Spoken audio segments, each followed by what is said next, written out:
नमस्कार मंडळी, कशा आहात सगळेजण. तर आज होती महाशिवरात्री. आय नो खूप दिवसानंतर मिनी ब्लॉग शेअर करतोय, असू देत.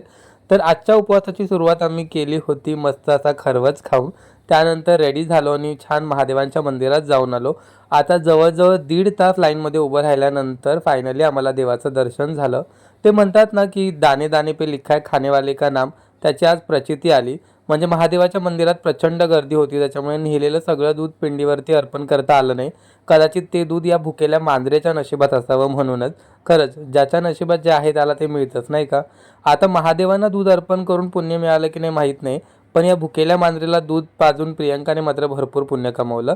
त्यानंतर मग आम्ही येता येता आमच्या इथल्या जवळच असलेल्या गणपतीच्या मंदिरात जाऊन सुद्धा दर्शन घेतलं आणि घरी आल्यानंतर लगेचच फराळाची तयारी केली.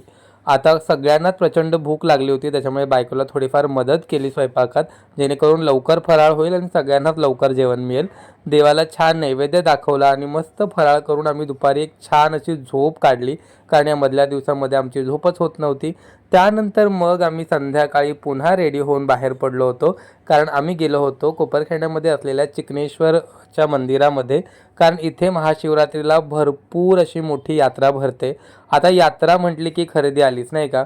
त्यामुळे प्रियंकाने घरातल्यासाठी काही वस्तू घेतल्या, त्यानंतर चार्वीसाठी काहीतरी घेतलं.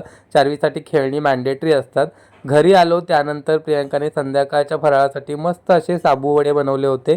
छान देवाला नैवेद्य दाखवला, मस्त फराळ केला आणि अशा रीतीने आजची महाशिवरात्री आम्ही मस्त सेलिब्रेट केली.